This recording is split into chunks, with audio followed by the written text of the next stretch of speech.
আপনাদের মেধাবী সন্তানেরা আমাদের জাতীয় নাগরিক পার্টিতে রয়েছে, যারা এই দল নয় পুরো বাংলাদেশকে বিশ্বের বুকে উজ্জ্বল করছে।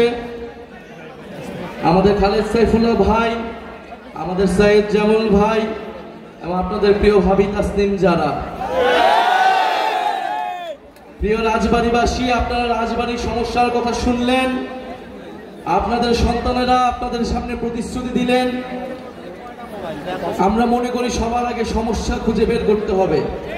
যদি আমরা সমস্যাই না জানি আমরা সমাধানটা কি করব, আমরা তাই আগে সমস্যা খুঁজে বেরাচ্ছি এখন সারা দেশে।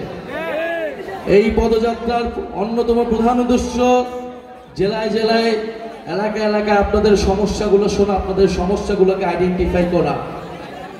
আপনাদের সমস্যার সমাধানের রাজনীতি আমরা করতে চাই। আমাদের অন্যান্য নেতৃবৃন্দ বললেন, জাতীয় নাগরিক পার্টি গণ অভ্যুত্থানের পরে যে ইনসাফের বাংলাদেশ, বৈষম্যহীন গণতান্ত্রিক বাংলাদেশ গড়ে তুলতে চেয়েছিল, সেই বাংলাদেশ বিনির্মাণে আমরা জানি লড়াই অনেক দিকে আমাদেরকে এখন করতে হবে। লড়াই কেবল একদিকে নয়, আমরা সেটার জন্য প্রস্তুত আছি। আমরা জানি আমাদের জীবনের নিরাপত্তা আপনারা আমরা ছাড়া আর কেউ দিবে না। আপনারাই আমাদের বৈধতা, আপনারাই আমাদের নিরাপত্তা। আমরা জীবনের সেই ভয় করি না, সেটা গত বছর জুলাই মাস থেকে রাজপথে নেমেছি যেই প্রতিশ্রুতি নিয়ে নতুন বন্দোবস্ত প্রতিষ্ঠার জন্য। সেই প্রতিষ্ঠার নতুন দেশ প্রতিষ্ঠার আগ পর্যন্ত আমরা রাজপথ ছাড়ছি না, এটা আমরা সুস্পষ্টভাবেই জানিয়ে দিয়েছি। আরেকটি কথা বলতে চাই, আওয়ামী লীগকে আমরা 5ই আগস্টের পরেই বলেছি যে আওয়ামী লীগ কেবল একটা রাজনৈতিক দল না, এটা তো একটা সন্ত্রাসী সংগঠন অবশ্যই, কিন্তু তার থেকেও বড় বিষয় এটা একটা ফ্যাসিস্ট মতাদর্শ। এই আদর্শকেও পরাস্ত করতে হবে।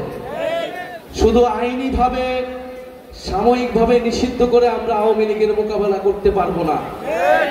আওয়ামী লীগকে আমাদের আইনি ভাবে, রাজনৈতিক ভাবে, সাংস্কৃতিক ভাবে, বুদ্ধিভিত্তিক ভাবে মোকাবেলা করতে হবে। ফলে আমরা আমাদের শত্রু চিহ্নিত করেছি মুজিববাদ। এই মুজিববাদী আদর্শ আওয়ামী লীগের গোড়া, বাংলাদেশকে বিভাজিত করেছে, বাংলাদেশের মানুষদেরকে হত্যা করেছে, গুম খুন সবকিছু জায়েজ করেছে এই মুজিববাদী আদর্শের মাধ্যমে। আমরা এটাও বলেছি মুজিববাদ আর মুক্তিযুদ্ধ কিন্তু এক জিনিস না। ফলে আমাদের এই মুজিববাদীদের হাত থেকে আমাদের মুক্তিযুদ্ধকেও রক্ষা করতে হবে, বাংলাদেশের জনগণকে রক্ষা করতে হবে, ভবিষ্যৎ প্রজন্মকে রক্ষা করতে হবে। যারা বাংলাদেশকে দিল্লির হাতে তুলে দিয়েছিল, বাংলাদেশকে তাবেদারি রাষ্ট্রে পরিণত করেছিল, তাদের হাত থেকে রক্ষা করে সার্বভৌম বাংলাদেশ প্রতিষ্ঠা করতে হবে। সেই লড়াই আমরা জানি, রাজবাড়ীবাসীকে আমরা পাশে পাবো।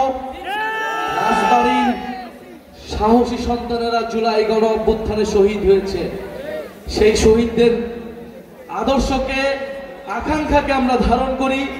আমরা জানি আমাদেরকে কেউ পরাজিত করতে পারবে না। আমরা জানি আমাদের শত্রু মিত্রকে, আমাদের লক্ষ্য কি। প্রিয় রাজবাড়ীবাসী কি জানে তাদের লক্ষ্য কি? আমরা কি জানি আমাদের লক্ষ্য কি? আমরা জানি আমাদের লক্ষ্য নতুন বাংলাদেশ বিনির্মাণ করা। সেই লড়াইয়ের আহ্বান জানাচ্ছি। 3 আগস্ট আমরা শহীদ মিনারে জড়ো হচ্ছি। রাজবাড়ীবাসীকে আহ্বান জানাচ্ছি, আজকে 17ই জুলাই। সময়ের স্বল্পতার কারণে আমাদের সংগ্রামী সদস্য সচিব আক্তার হোসেন কথা বলে নেই।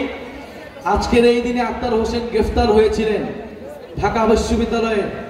এই গণ অভ্যুত্থানের বৈষম্য বিরোধী ছাত্র আন্দোলনের প্রথম রাজবন্দী হিসেবে প্রথম কারাবরণ করেছিলেন এই আক্তার হোসেন। তার কারাবরণের মাধ্যমে আমরা অনুপ্রাণিত হয়েছিলাম, এই গণ অভ্যুত্থানে আমাদেরকে সাহস জুগিয়েছিল রাজপথে নামার। আক্তার হোসেনকে আমরা সশস্ত্র সালাম জানাই আজকের এই দিনে, আজকের এই দিনকে স্মরণ করে।